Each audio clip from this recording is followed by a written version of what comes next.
राम राम दोस्तों। बात करते हैं 12वें खाने की, 12वें घर की। 12वां घर मुक्ति का होता है, चैरिटी का होता है।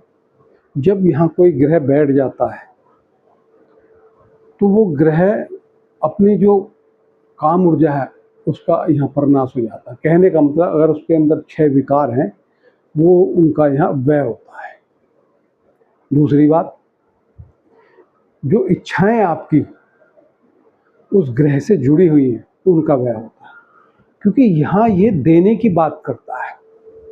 अपने लिए यहाँ ग्रह कुछ नहीं मांगता नहीं, बल्कि उसे मिलता नहीं। जब यहाँ ग्रह बैठ जाता है वो देश, समाज और अपनों को देने की बात करता है, प्राप्त करने की बात नहीं करता। ये व्यय का खाना है। मुक्ति का खाना, मुक्ति का मतलब है कि जो ग्रह से संबंधित जो बंधन है आपके, ग्रह जिस खाने से उठ गया उसके जो बंधन है और ग्रह के जो अपने बंधन है उनसे मुक्त करने के लिए कहता है। ये मुक्ति का खाना है, आपके इस हिस्से को फ्री करने का खाना है। उदाहरण के तौर पे पहले मैं एक ग्रह लेता हूँ, फिर आपको खाने के हिसाब से बताता हूँ उदाहरण देता हूँ मैं सूर्य का। सूर्य 12वें भाव में बैठ गया। अभी मैंने किसी घर की बात नहीं की है। सूर्य 12वें भाव में बैठ गया तो वो आपके सम्मान का व्यय कराएगा। कहने का मतलब ये है कि अगर आपके अंदर सम्मान पाने की इच्छा मौजूद है तो ये उस पर चोट करेगा। ये कहता सम्मान की कामना मत कीजिए, आप केवल दूसरे को सम्मान देने की सोचिए। ये दूसरे को देने की बात कर, तो आपको सम्मान ऑटोमेटिक मिलेगा। लेकिन अगर आपके अंदर सम्मान को प्राप्त करने की भावना है, कई लोगों को देखा होगा वो सबसे आगे फ्रंट पे आते हैं अपना चेहरा दिखाने के लिए, अपने पोस्टर्स, कभी मेरा भी पोस्टर में नाम हो, मेरा भी कार्ड में नाम हो, कोई फंक्शन चल रहा है उसमें मेरा नाम होना चाहिए। ज़बरदस्ती कोई ना कोई तरकीब ऐसे लगाते हैं कि अपने आप को समाज में शो करने की कोशिश करते हैं कि मेरी भी कोई पहचान है।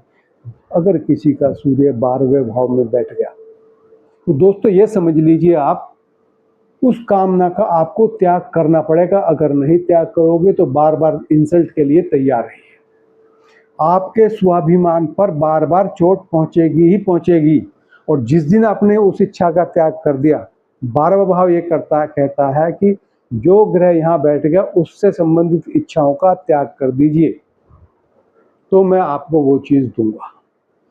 दोस्तों ये मुक्ति का भाव है, यहाँ व्यय का भाव है। यहाँ उन चीज़ों का व्यय करना पड़ता है। काम, क्रोध, लोभ, मद, मात्सर्य, जो भी जुड़ी हुई चीज़ें हैं उस ग्रह से, उनको सबको आपको छोड़ना पड़ता है।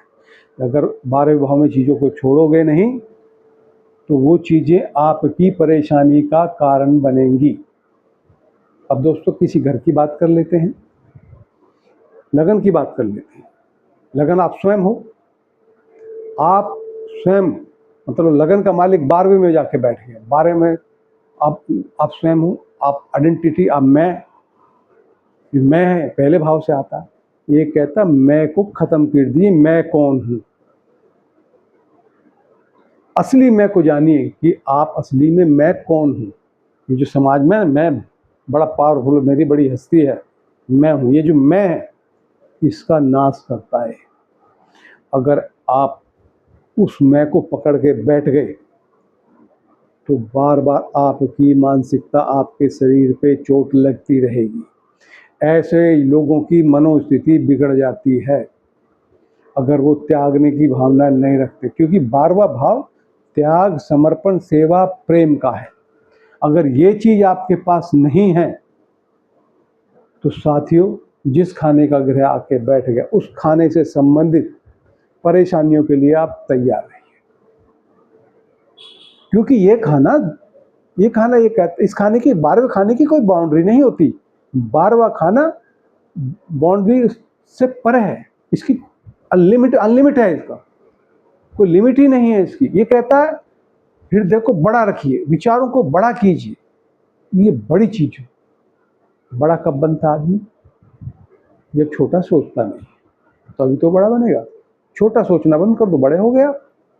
छोटी सोच कैसी होती है? मैं, मेरा, मुझको।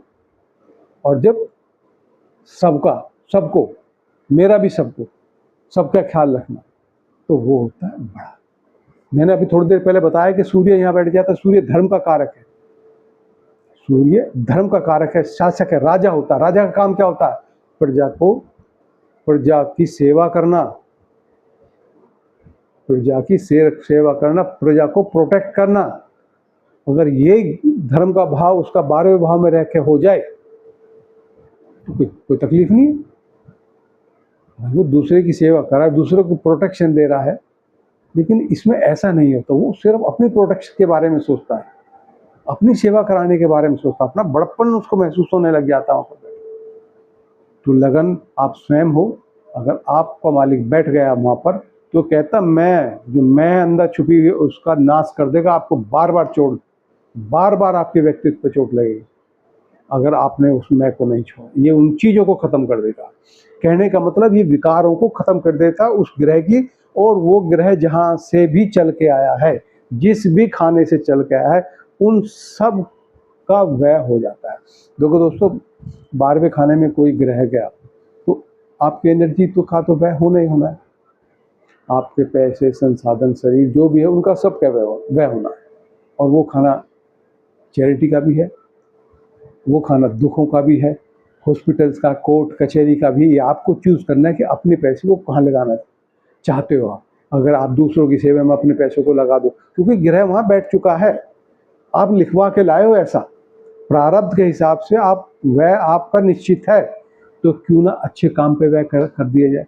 12वां खाना इन्वेस्टमेंट का है। 12वां खाना कुंडली के पूरा सफर जो जिंदगी का हो के 12वां खाने का एंड है, और पहला है लगन जहाँ आप पैदा होते हो। तो दोस्तों, जो आप इस जन्म में आपको प्राप्त है, वो आपने 12वें खाने में जो इन्वेस्टमेंट किया था ना, वो प्राप्त हो रहा है।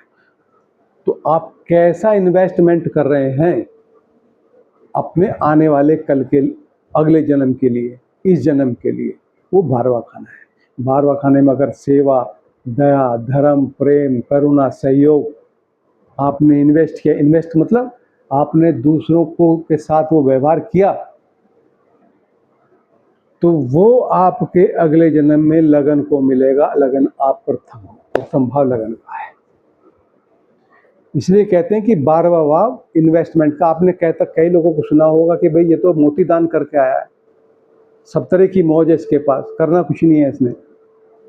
तो ऐसे ही आप आज मोतियों का इन्वेस्टमेंट कीजिए, तभी तो मोती अगले जन्म में मिलेंगे। और कोई मोती थोड़ी दे के चला जाएगा आपको, भाई और कोई व्यक्ति थोड़ी आएगा। आप अगर आज मोती प्रेम के रूप में, सद्भावना के रूप में, दया के रूप में, करुणा के रूप में अगर आप आज इन्वेस्ट करोगे तो कल आपको मिलेगा।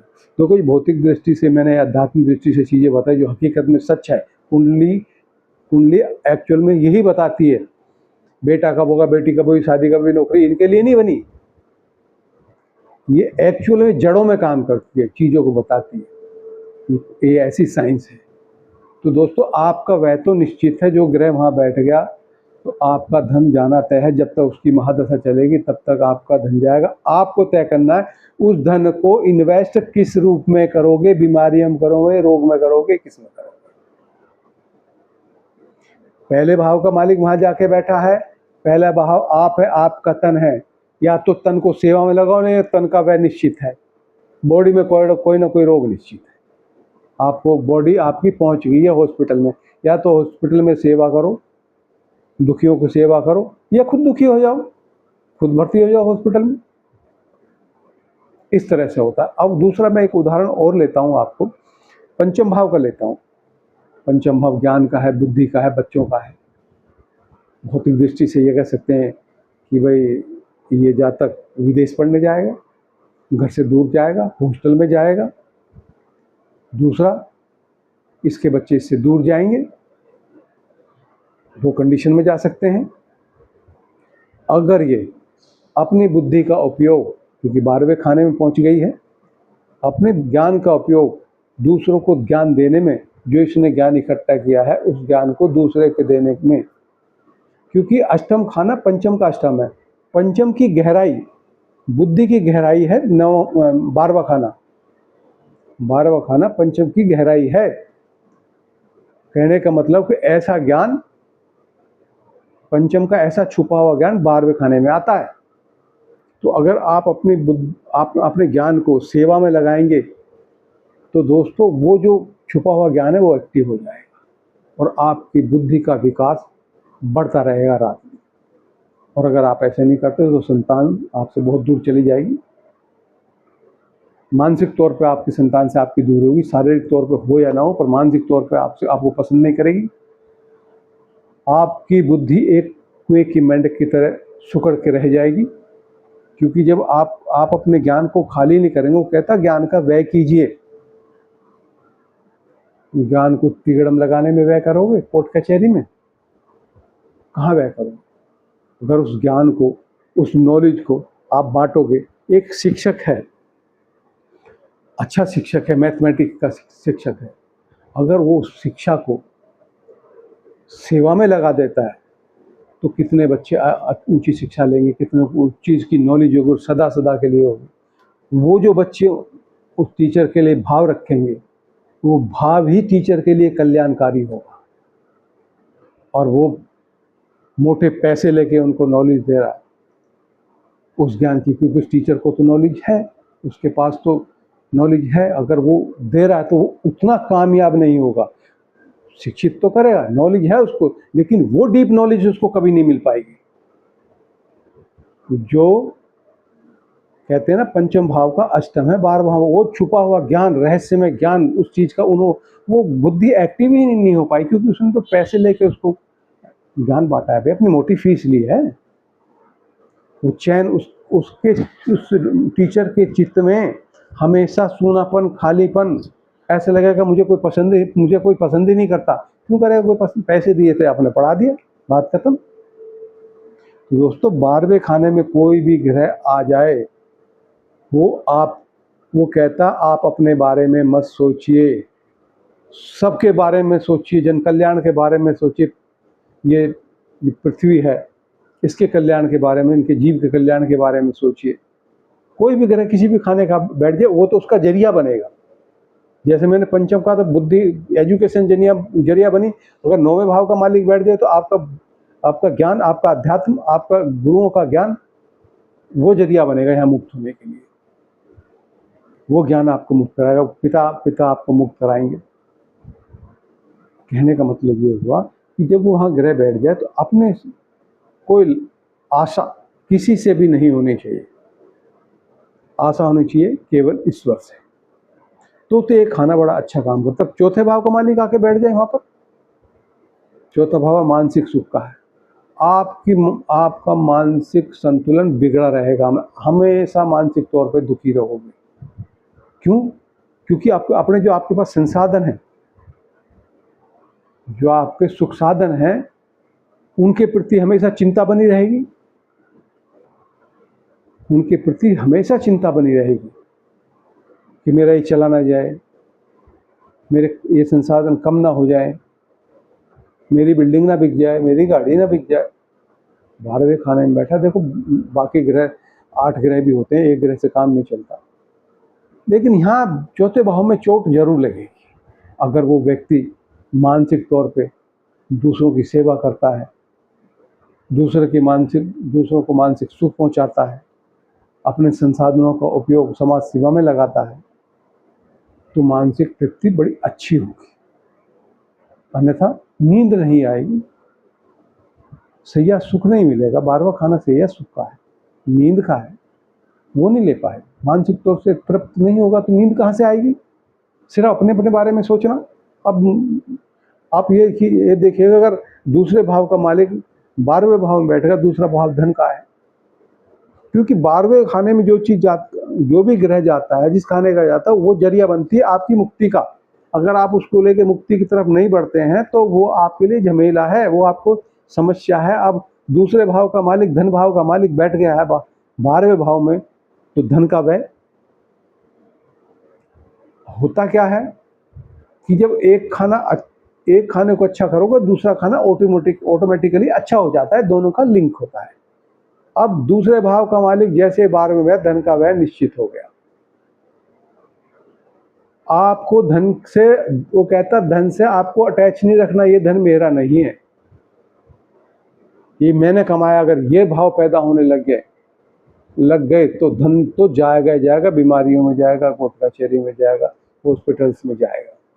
अगर आपने कहा कि ईश्वर ने तो मुझे एक छोटा मैनेजर बना के भेजा, ये धन दिया, यहाँ से उठा के मुझे तो सेवा में लगाना है। जब आप चैरिटी करने लग जाओ तो आपका धन ऑटोमेटिकली बढ़ने लग जाएगा, क्योंकि एक खाना अच्छा करोगे, दूसरा खाना अपने आप अच्छा हो जाएगा। जब ग्रह जहाँ के बैठता है उस खाने को अच्छा कर लीजिए आप, तो जहाँ से वो ग्रह उठ के आए वहाँ अपने आप अच्छा हो जाएगा।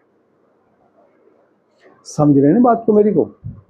अगर आपने 12वें खाने से संबंधित काम किए तो जहाँ से ग्रह उठ के आया है वो खाना, जिस खाने का वो ग्रह है वो भी खाना अच्छा हो जाएगा। चौथे का आया से उठ के आया है 12वें खाने में, चौथा का अच्छा हो जाएगा। पंचम का मालिक अगर 12वें में आए तो पंचम अच्छा हो जाएगा, संतान अच्छी होगी, ज्ञानवान होंगी, गुणवान होंगी। दूसरे भाव का मालिक उठ के आया है तो धन का मालिक, तो आपके पास धन होगा, आपकी वाणी अच्छी होगी। ये प्रोसेस है, एक सिस्टम है कुंडली का, एक एनर्जी का सिस्टम है। 9वें भाव का मालिक अगर 12वें में उठ के आया है, तो अगर आप उच्च ज्ञान से सेवा करते हो, जो गुरुजनों से आपने ज्ञान प्राप्त किया है, तो आपका 9वां भाव भाग्य आपका साथ देगा।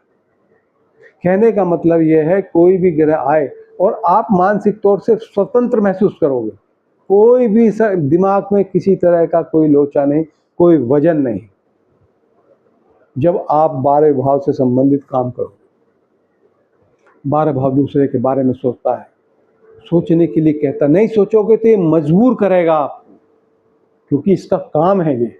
आप उसके विरुद्ध जा रहे हो, जब कोई किसी के विरुद्ध जाता है तो टेंशन पैदा हो जाती है, एक खिंचाव पैदा हो जाता है, संघर्ष पैदा हो जाता है, रोग पैदा हो जाता है। क्योंकि जहाँ पर कंपटीशन, एक संघर्ष पैदा हुआ तो वहाँ विकारों ने जन्म ले लेते हैं, वहाँ चीज़ें, वहाँ विकार जन्म लेते हैं। तो विकार जहाँ पैदा हो जाते हैं तो वहाँ तो सारी समस्याएं पैदा हो जाती हैं।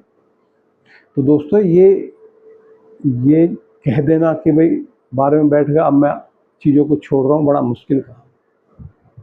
आसानी से चीज़ें जो मैंने कमाई है, भाई मैं कैसे छोड़ दूँ, मैं कैसे दान कर दूँ इसको, ये कुछ करता नहीं धरता, मैं अपनी चीज़ें दान कर दूँ, ऐसे कैसे कर दूँ? ये बहुत मुश्किल है। इसके लिए गुरुओं ने बताया कि आप सत्संग सुनिए। कहते हैं बिन सत्संग विवेक ना हुई, और जिसका विवेक जाग गया तो इन सारे सवालों को वो अच्छे से अपने दिमाग को समझा सकता है कि भाई ये मेरे लिए क्यों ज़रूरी है, ये ही ज़रूरी है, इसलिए तो मैं धरती पर आया हूँ, मैं मुक्ति के लिए तो आया हूँ। मुक्ति का जरिए मेरा धन बन रहा है, या मेरे जो एसेट्स बन रही हैं, या मेरी बुद्धि बन रही है, या मेरा उच्च ज्ञान बन रहा है, या मेरी इच्छाएं बन रही हैं, ये मेरे को पता है। जो वहाँ बैठा ग्रह है वो मेरे को मुक्ति के लिए कह रहा है, तो विवेक ये चीज़ बताएगा। और विवेक बगैर सत्संग के नहीं होगा, गुरु सेवा के नहीं होगा। बगैर गुरु के शरणागत होने पर ये विवेक जागृत नहीं होता। विवेक 9वें खाने से आता है। तो दोस्तों, विवेक का जागृत होना बहुत जरूरी है। जब भी 12वें खाने की महादशा चलती है तो आदमी परेशान हो जाता है, उससे चीज़ें छूटने लग जाती हैं। 11वें का बैठ जाए, 11वां आपका फ्रेंड सर्किल, सोशल सर्किल है, आपसे, आपके दोस्त, आपके संबंधी, आपका समाज आपसे अलग होने लग जाएगा ऑटोमेटिकली। आप एक अलग थलग समाज में नजर आने लग जाओगे। और जब आपके समाज में अपनी प्रेजेंस की चाह ही त्याग दोगे तो समाज आपके पास आ जाए। क्योंकि इस 12वें खाने में मैंने बताया ना, पंचम का अष्टम है, पंचम ज्ञान का, वो छुपे है ज्ञान का, वो एक ज्ञान जाग जाता है, एक नॉलेज होगी आप पे कुदरती गिफ्टेड। अगर यहाँ वो ग्रह बैठा, वो नॉलेज निकल के बाहर आएगी। उस नॉलेज के वजह से आपको लोग पहचानेंगे, जानेंगे, लेकिन उससे आसक्ति नहीं कि मेरे को समाज चाहिए, मेरे को समाज प्रेम करे, मेरी पहचान हो, मेरी वाहवाही हो, परवाह नहीं है, तो समाज आपके पीछे पीछे घूमे। दोस्तों, ये था 12वें विभाग का छोटा सा एक व्याख्या। आपको कैसी लगी जरूर बताइएगा। चैनल को सब्सक्राइब और वीडियो को लाइक जरूर कीजिएगा। जय श्री राम दोस्तों।